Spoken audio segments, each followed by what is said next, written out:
Hi, and welcome back to another episode of Leadership Lenses. We have with us a very special guest today, and we're catching him at what I believe is the exact right time to have a kind of conversation that we don't usually get to have. Please welcome, and thank you for joining us, Rabbi Jordan Soffer. Rabbi Soffer has been at Striar Hebrew Academy of Sharon as their head for 7 years. If you haven't been paying attention, then I will tell you he has done just an amazing inspirational job of leading that school. And he's currently transitioning to a new role as the head of school at Bicultural. Now, this gives us a unique opportunity to catch somebody in transition where so many questions come up about leaving, about joining. And Jordan, thank you so much for joining us. I'm really thrilled that you've made time between packing, moving boxes to discuss these pieces with us today. Thank you for having me. It's actually nice to have a moment to pause and reflect on the process as I'm going through it. All right, well, you're welcome then. So just tell us a little bit about, right? You've been at Shas for 7 years. That's not a short period of time.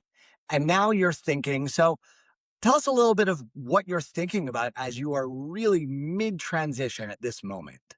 Yeah, so a little bit of background is we came to the Boston area 7 years ago, honestly, for my wife's job. She was finishing up, she was going to do a fellowship at Mass General, and it was a 3-year fellowship. And then we thought maybe we'd head back to the New York area. And then we fell in love with this community. And we bought a house here. We had 3 of our 4 children here.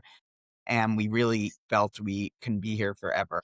But then about a year ago, an opportunity came up at Bicultural, which for me was uniquely exciting because my parents live in the area and both of my brothers send their kids to the school. And the thought of having my own children, raising them with their cousins at a school that is so exciting, it's growing, it's got a mission I believe in. It was enticing, and too enticing, in fact, to turn down. And so since I've accepted the job, I feel like this year has been a shmashot, a luminary time where I'm living between 2 spaces. But really at this moment right now, yesterday we had our last day of school. It was incredibly emotional. The thing I am sort of holding on to the most is this idea of protecting the ending here, making sure that I'm giving it my all, wrapping up as much as I can and appreciating what we've been able to build here, while also setting myself up for success and thinking about what roots I need to start planting now in Stamford as we prepare to move. We're going to be moving on Monday. So it's really wrapping up to tomorrow. And then the moving trucks are coming. Wow. Okay. So tell us more about that holding on and kind of that process of leaving well, which I think is actually relevant for people who are transitioning, but is probably relevant on some level for every school leader at the end of a year where you're wrapping up and holding on to what happened this year or over a number of years. Yeah, it's something I've thought about a lot and really struggled with if I'm being honest. When I was studying in Israel, I had a Rabbi Tzvi Hirschfield who really was obsessed with this question of if you are being paid to be at a job and you are thinking about something else or working on something else, are you actively stealing? And I've had this anxiety that I don't want that, right? I want to be giving them my all. I want to be wrapping up as much as I can. It's also, I'd say for 2 reasons, easier said than done. One is there are things that need to be taken care of. I mean, we're buying a house, we're selling a house, we are moving jobs, it's working on mortgages, it's working on packing, all while caring for my most important people in my life, my 4 kids. So it's easier sort of theoretically to be a zealot on I will never do anything during the period I'm here. And then when it's like, well, actually this needs to get done, it becomes a bit more difficult. So I guess the 2 things I'll say I'm holding in mind is number 1, holding myself accountable still, while also giving myself the grace I would give other people. That's part 1 of what I'm thinking about.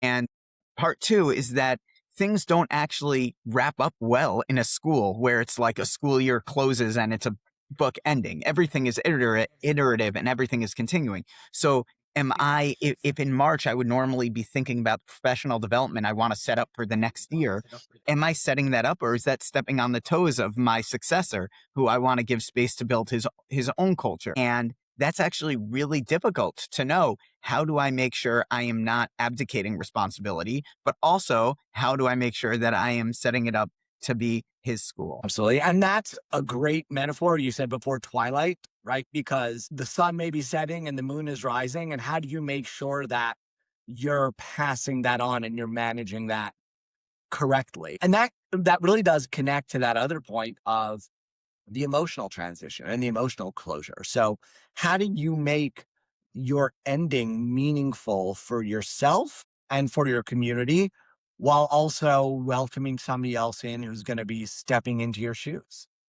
Yeah, I will say that I feel like my community has done such a job of honoring us and making us feel loved that Prisma should write an article on this for other schools to know how you can treat head of school and make them feel like gold. Like I actually, I've been up since 2:30 this morning, not even with anxiety just overwhelmed with gratitude. Just I woke up at 2:30 and I was lying in bed just thinking, Ashrenu, like how blessed am I to have all this? And it's like this song that's repeating in my head. I think it's Yonatan Razel's Katonti, where it's like, I am so undeserving of this goodness. So I would be remiss if I didn't give major hakarat hatov to my community.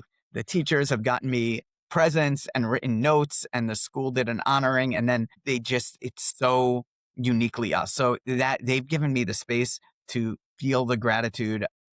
Honestly, I do feel overwhelmed by it because I think this is something we have built together. I'm glad to have been the leader and proud, really proud. I want to take some credit for having been here while the school transformed, but also I came and I was blessed to be in the right place at the right time in the right match. So I am giving myself the space to reflect on that. If I'm being honest, I don't think I've given myself any space to reflect on the emotion of entering a new community. I don't know if that's sort of subconsciously intentional or unintentional. I guess I could talk to my therapist about that another time, not on the podcast. But that's the next step is how do I want to show up? How am I showing up as I go into the new space? Right. And that's really a tremendous blessing that the school is able to show that gratitude. I think it certainly speaks to the relationship you've built. But I think there's a lesson there as well of when somebody's leaving or we're closing a chapter, and this is true whether we're as a head leaving or one of our employees is moving on, that showing gratitude appropriately is something that cannot be overlooked. It lets you wrap up a chapter. It's also a lesson and a message in your values for the entire school community. So if teachers or the school or kids are writing the outgoing head of school thank you notes, that's an educational experience for those kids. And that's, something that it sounds like you very much cultivated in the culture there that you now can benefit from, but that's part of what it means to transition out well on both sides of the equation. Totally. And it's interesting as you speak because so much of what we try to do as heads of school, we try to be theory based, right? I am following this idea, whether it's curriculum or leadership. It's all my bookshelf is empty right now, but normally it's just full of books that I'm trying to give myself frameworks to think about. And this transition, it has sort of been more reactive, and it's just been put one foot in front of the other until you go. And so I think what you're alluding to, which is right, is that when that happens, you actually fall back on culture. What's the culture you have built? And when you can't be as intentional as maybe you typically are or would like to be, you fall back to your culture. And if you have a healthy culture, that sort of becomes a wave that can ride you to shore. Right. Right. And that's such another great reason to invest in culture every day that we're in leadership, right? They say culture eats strategy for breakfast, culture eats theory for breakfast. But if you invest in the culture, it's like any relationship, right? It's just a web of relationships. When you invest in them, then you have that web when you or anyone else in the community needs it. But I want to push you back to that looking forward, which you said, you haven't necessarily given the space to, but I imagine knowing you that you have given some serious thought already to how do you want to come in, right? And that's the other part of this is true if we're in the same school or same community in a new role. And it's even more intense when you're moving to a new community in a new role. So how are you thinking about what it means to step in as a new head in a new community? Yeah, so just to clarify, because I'm not sure I said it as clearly as I should have, my saying I haven't looked forward to that's purely self-reflective of my own emotional sort of check-in. I've spent a lot of time Yes. thinking both about professional and strategic and tachlis, like practical looking forward. And it's this balancing act that I said before of the grace versus accountability, knowing you only get to make a first impression once, while also knowing that people understand you're moving a family of four, you're moving into a new space. Everything's new. We're going to new camps, new schools, different school for my youngest who's not old enough to go to bicultural yet. So the amount of forms itself could be a full-time job. So that's the sort of practical piece that we're thinking about. The other balancing act that I'm thinking a lot about is I want to come in and learn. I want to learn about the school. I want to listen. I want to meet the people. I want to understand the history. I want to, at the end of my first year, be an expert of bicultural. Right? I want to be holding in it like I hold any text that I would be studying for a year. And I want to be a leader who comes in with certain things that are my vision, that are my core beliefs of Jewish education, the joy, the community building, the togetherness, the achdut that we have defined, that have defined my years at Shas. I want them to define bicultural. And so it's this sort of simultaneous learning process of understanding the community, listening, learning, and balancing that with being true to who I am, being true to my identity, and knowing that they did hire me because they want me to bring in that joy that exists there already. I wouldn't be coming if it didn't exist, and that they didn't have it and love it. But to buttress that, to support that, to grow that. Absolutely. And that balance, I think, is true for any new role, right? We like to say when you're in a new role, the first 3 months, just learn. And at the same time, you're not there and you have the luxury in most cases of being there in the first 3 months and not doing anything. You're going to have decisions to make. You probably already had decisions to make, and you're going to be making many more decisions as you go. So I'm curious what guides you as you're saying, well, I need to learn, but they're still asking me certain things, and there's still certain things that I want to decide. What are the principles that are helping you navigate that balance now as you're in this transition? Yeah, I appreciate you saying that there is an inevitability to decision making, right? Like when they call me and they say, "Where do you want your office to be?" I want to learn the school first isn't an acceptable answer, because you need a place I'm to going to put work your from home this year. right. Exactly. Admissions questions, hiring, that all is happening immediately. To me, I have a framework that I go back to with most things, and I do it for I, I use it as a sort of conflict management framework, but I would broaden it in this case to just how I'm thinking about. I say that when I enter new spaces, I want to establish three assumptions. The assumptions we have are that the people in this space are bright, they are well intentioned, and that they share my values. And so those become my sort of guiding principles, that I want to be surrounded by people who I could say all three of those things about. And I offer that as a framework to them, and I ask for it for a framework for me, so that we can have these conversations and I can learn, even if I need to be making a decision. If I make the wrong decision, they understand I'm not doing it because I'm not so smart. I'm not doing it because I don't care about Jewish education. I'm not doing it because I have some ulterior motive. I could be wrong. I'm going to make mistakes. I'm doing it because I'm learning. So push me back on those three things. Say, we got to build this culture where we trust each other, but can speak to each other. Right. So what I love about what you just said there is you're saying when I come into a new place, in particular, I require this partnership. Right? It forces me to be in a place where I'm not coming in as the expert who knows everything. I'm coming in with knowledge and expertise and good intentions, and I'm being open about the fact that I'm not an expert. So it actually strikes me that that's not a bad way to approach management and decision making when you're an experienced head of school in a place as well. Totally. Yeah, completely. I I do some coaching for heads of school, and so the people who I coach will laugh if they're listening to this because they hear it on repeat. But I think in my wife is a high risk OBGYN, and in her field, there are quite often right answers and wrong answers. You know, expecting mother has a tracing, and when it hits certain thresholds, there are decisions you are making, and there's a right decision and a wrong decision, and lives are at stake with it.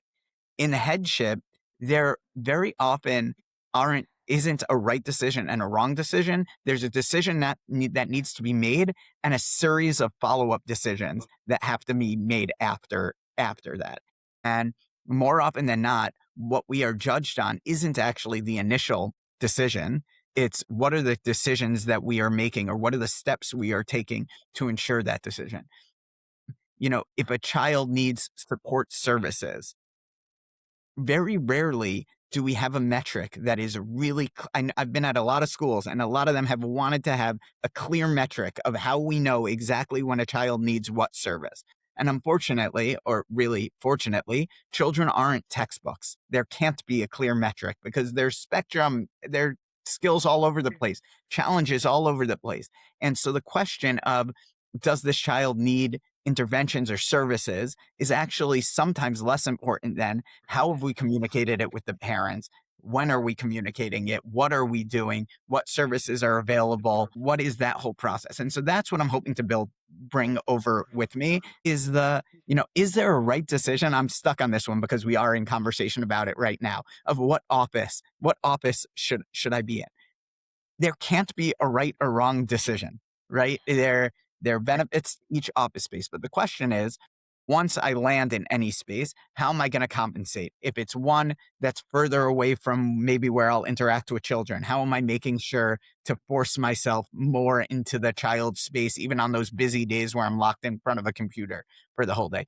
Or if it's one that's more in front, how do I still appear accessible, even if I have a sign up, do not disturb? Or if I'm too far from my team, how do I make sure that they know I'm always accessible? It's all balancing. To me, it's all about the decision after the decision. That's way more Right. important than the decision itself. So I love the way you put that. And I'm sure your coachees are enjoying hearing this on repeat one more time.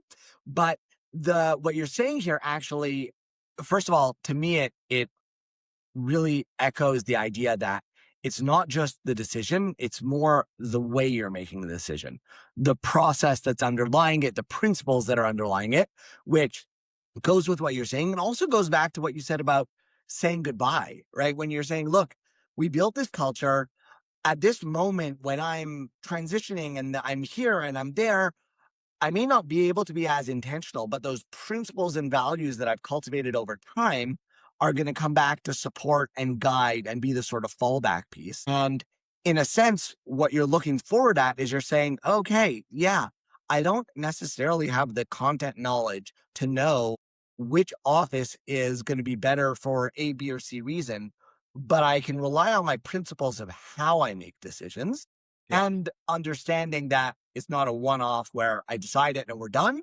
It's decisions and then the follow-up and then the follow-up and so on. And I think those are really crucial pieces. They expose the underpinnings of the thinking because you're in this transitional space. Yeah, I'm curious. Yeah. Sorry, go ahead. No, I was just going to say, you're reminding me of a story that I'm fond of sharing from when I was when I was in yeshiva. My rabbi, Rav Weiss, was teaching us how to give a good Dvar Torah, and he is known for giving these incredible sermons. And he said, look, I have one trick that if you follow it, you will never give a bad sermon. So everyone in the class, their ears are up, they're listening closely. What's his one trick? And he says, visit their mother when they're in the hospital. And all of us are like, what? That's a trick. And he said, yeah, if you visit someone's mother when she's in the hospital, you'll never give a bad Dvar Torah again. If you forget, you'll never give a good one. And I just found it such a powerful answer that it's so much less about the process of what you've just said, but the culture that you've built and the person that you are. That's amazing. I love that. Absolutely love that. And so let's talk about culture a little bit, right? Because you're now in this really amazing opportunity where you're coming in and you're saying, I'm coming in new and I want to strengthen, enhance, build culture. How are you thinking about that culture building process? Yeah, the summer before I started at Shas, I was doing DSLTI, Prismas, training for new and incoming heads of school. Can I put a plug in? Everyone, any new heads who are aspiring heads who are Go listening for should it. do DSLTI. I'm a mentor there now, so I've stayed on for the past 8 years doing DSLTI stuff. We visited Google. We were showed around by two Google employees, and we asked at one point, what's the number one criteria that you have during hiring? And their answer was googliness. And they said, we've defined the culture here. We want to know, are you googly? And then they went off. Honestly, I went in my own head at that moment to be like, what is my googliness? And I introduced it to Shas, and now probably ad nauseum, we talk about shassiness, and we define like, what does it mean to be shasi? That's what we're looking for. And we actually have put words to it. I pull up documents that we've written about what is shasi. It's about being a yes, get to yes culture. It's about a culture that takes Torah seriously, but takes children playfully. It's about flexibility. It's about deep trust and community building. And that's what I want to bring over with me to BCHA, to bicultural, is this idea of who are we? I actually despise, for another podcast, the portrait of a graduate that schools love. I think it's so limiting. We shouldn't have a portrait of a graduate. We should have portraits of all our graduates and see that self-actualization isn't one criteria that we've developed. And the hope is that if we have this portraits of our graduates, we will see a chut, we'll see a thread weaving throughout all of them. And to me, that's a thread of Havat Yisrael, Havat Torah, a connection to God, to the Jewish people, and a love of kindness and goodness. There is a Christian theologian who said that the educator's job is to discover the place where the world's greatest need meets your greatest passion. And I think that a school's job is to give you the skills to live in that space. So you find that need, you find the world's need, you find your passion, and we give you the tools to live there. That's amazing. That's amazing. And for the record, I think shassiness has a better ring than googliness. So that Yeah. you took it and you one upped it there for But we'll have sure. to work on biculturaliness. That does not roll off the tongue. You have to play with that turtle a little bit. And I love what you've spoken to in terms of the culture. And I'm also curious, as you think about your first few months on the job, what kinds of things do you imagine yourself doing to build that kind of culture? What do you do as a head of school to get there? Right. I one time went to a speaker who said, have you ever noticed speakers will expect vulnerability, but then not be vulnerable themselves? And it hit me. And then I would listen to things and be like, oh my God, they're talking totally in theory, but expecting you to then open up vulnerably. And that's not a style of leadership that I want. So I want to build a culture of trust. I'm not going to tell you to trust me. Hopefully I'll be present. I'll visit your classroom.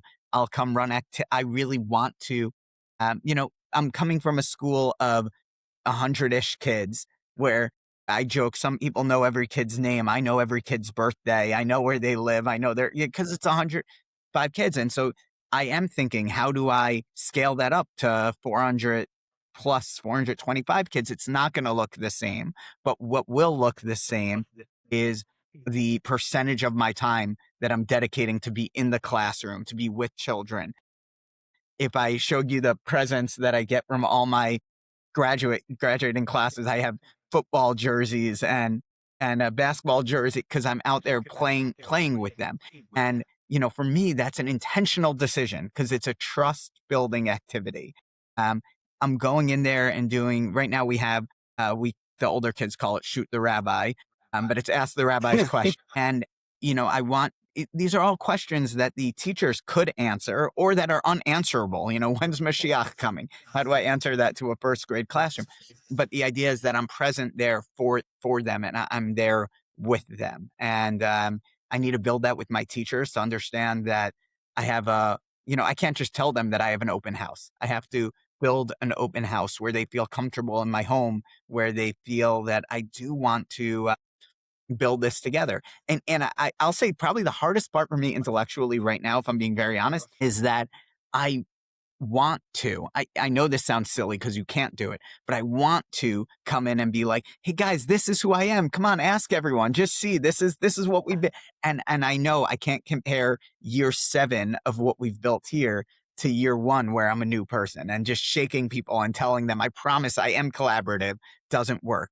Making collaborative decision, building trust will take time. And I am not a naturally patient person. Uh, but I have worked on that a lot, and I'm excited to challenge myself on that, to say, hey, be patient and earn it. Don't expect it. Absolutely. Absolutely. And I just want to highlight something in what you just said, which is the thread there. When I asked you about how you're going to build culture, you spoke to how you are going to show up in the school and how you are going to be in relationship with teachers, with kids, with the community. You didn't say, and I want to highlight that in contrast, you didn't say, I'm going to create the following programs, right? I'm going to start the following initiatives, all of which may actually speak to the distinction and balance we were talking about before. When you're new and you're coming in and you're learning, it may not be time to launch new program A, B, or C, but it's certainly time to be deeply intentional about how you show up. And ultimately, those relationships that you're building are going to set the tone for this culture that permeates the community. Exactly. Yeah, I love that. I love that. And that's the hope. That is the hope. That's amazing. That's amazing. Look, I'm taking a lot from here. I think there's a lot that we can apply both to translations and to really how we go about every new year, because we're all in a transition Right. now between last year and next year of some sort. I want to let you go. Keep, packing your boxes. I know that you're getting ready to leave. Any pieces that we haven't touched on that you want to share as the lessons or things that you're thinking about at this moment?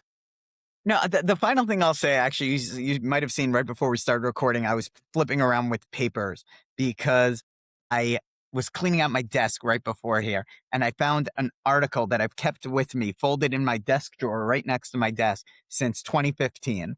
And it was an article from ESPN, the magazine of all places. And what was it about? It was about new pitching strategy that was going to come one day in baseball. And I kept it because I thought it was so innovative and exciting. And then 3 years later, it's actually a strategy that people started trying. And as I was thinking about how funny it is that this is the paper that I've kept with me, I remember that the writer of this was probably wanting to shake baseball teams and say, hey, come on, I'm laying out the case for a great pitching strategy. Won't anyone listen to it? But he didn't. Instead, he wrote an article. He kept following up. He trusted the process. And he said, here's what I believe. Here's why and I'm going to have enough courage in my convictions to build it. And that's, I'll give myself a bracha. I'll give all of us a bracha in transition, to give ourselves enough courage in our convictions, to be patient, to work with it, and to know that we're building something incredibly special. So take the time to build it. Amazing. Amazing. I love that. And as you had offered me before when we were preparing, I'll pass that on to everyone. If people want to know how your transition is going 3 months down and they want to reach out and get the follow-up, they'll be able to find Rabbi Soffer, Jordan's email address on the Bicultural website. So you can find him there. We'll also have that in the show notes. And I love that ending message. And I'll just echo it coming out to everyone, as we always encourage you to try something. The thread that's gone through this conversation really is relationships. Is the Yes. relationships that you're building intentionally where you are, is the relationships that you're renewing and that you're focusing on, and is your way of being. So whether you're transitioning from one role or school to another, or whether you're just transitioning from last year to next year, this is a great time to think about the way you show up, what you want to project, and how that then helps you build those relationships over time. So, right, in our ESPN pitching article analogy, a few years down the road, when you've shown up this way every day, the school's going to look different as a result. And that'll be the process you've built. So I would encourage you to think about one way that applies in your own way of showing up in leadership. Try it out and let me know how it goes. You can always reach me at Leadership Lenses on Substack, Barry Kislowitz on LinkedIn, or on our website, kislowitzconsulting.com.